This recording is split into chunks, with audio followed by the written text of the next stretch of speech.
Suite à une erreur médicale, j'ai contracté un staphylocoque doré en date du 27 avril 2014. S'en est suivi 11 semaines à l'hôpital, en fauteuil roulant, et 2 disques intervertébraux en moins. Le corps médical a tranché. Le fauteuil roulant vous attend, monsieur. Le vélo, c'est fini, et tous les sports par la même occasion. Me voilà invalide, catégorie 2, à marcher avec un corset et une béquille. En plus d'être diminué, on pense à votre place. On vous explique ce qui est bon ou pas bon pour vous. Bref, un cahier des charges pour la vie de tous les jours. Quant à penser relever un défi physique contre l'avis des médecins, vous n'y pensez même pas. Et pourtant, je vous invite tous à venir relever ce défi à mes côtés durant la nuit du vendredi 27 au samedi 28 mars 2020. 43 km autour de Paris, sa banlieue ouest à traverser.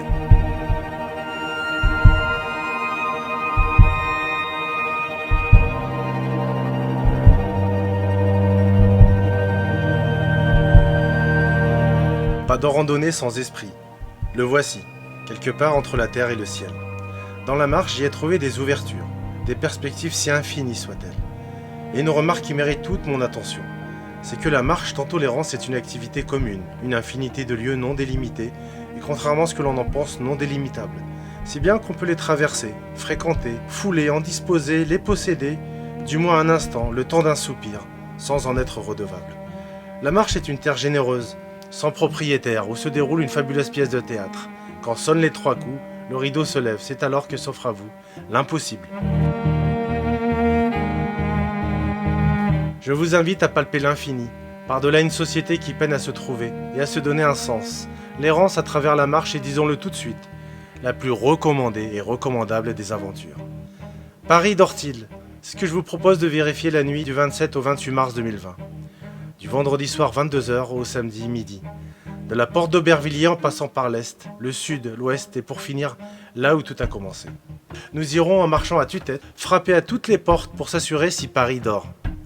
Durant les 43 km, contre vents et marées, nous frapperons à chaque porte pour demander « Paris, dors-tu » Au cours de ce périple, nous y croiserons entre autres des anges déchus, des papillons de nuit, des écorchés vifs, des âmes perdues, des fêtards, des saltimbanques, des marginaux, des coyotes, des clochards célestes, des amnésiques, des noctambules, des aigles foudroyés, des chats gris, des emmerdeurs, des empêcheurs de tourner en rond. Et pourquoi pas le marchand de sable. Personnage pour lequel je vous mets en garde, car de lui tout reste à craindre. À mesure que l'on s'enfoncera dans la nuit, ce passeur des mondes nous accompagnera durant notre périple. Il n'aura de cesse de nous tenter, nous séduire, et s'il vient à nous toucher, il risque de mettre un terme à notre aventure. Face à l'appel des bras de Morphée, soyons forts. On rendra hommage à tous les maréchaux que l'on croisera sur notre route. Nous ferons vœu de silence lorsque nous serons à proximité du bois de Boulogne. En traversant la lisière du bois, on marchera en file indienne, dans un silence monacal. En effet, il est recommandé de ne pas se faire remarquer dès lors que l'on est proche d'une réserve de félins. Ceci est une invitation à l'aventure, à la recherche d'une lutèce disparue. Sans le savoir, vous allez embarquer pour une quête où les territoires et terres foulées ne seraient pas pour déplaire à Tolkien. Nous formerons une communauté, celle des Night Trotters, un cercle éphémère du destin. Le temps d'une nuit et d'une matinée, le temps d'une randonnée, nous serons liés par un serment inviolable qui prendra fin dès notre retour samedi à la porte d'Aubervilliers. Et si le besoin venait à se faire ressentir, la communauté se reconstituera. Qu'il est stimulant de savoir que l'on va relever un défi et pousser les limites jusqu'au bout de la nuit et du petit matin. Et pour finir, qu'il est bon de se dire qu'on n'est pas fatalement enfermé dans son handicap et qu'on n'est pas esclave de ses douleurs. Je me suis toujours connu une attirance pour l'errance, la promenade solitaire, la méditation à ciel ouvert. Que j'aime à regarder le proche et non le lointain.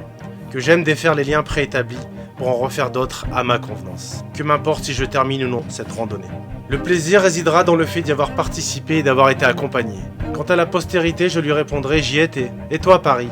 Tu dormais à point fermé. » Je partirai donc le vendredi 27 mars, à 22h30 de la porte d'Aubervilliers. J'irai à la rencontre de Taureau, Rousseau, Monod, London, Kerouac, Sandrars et tous les anonymes. Puisse cette randonnée nocturne leur témoigner toute ma gratitude. Le rendez-vous est pris, je vous y attends nombreux.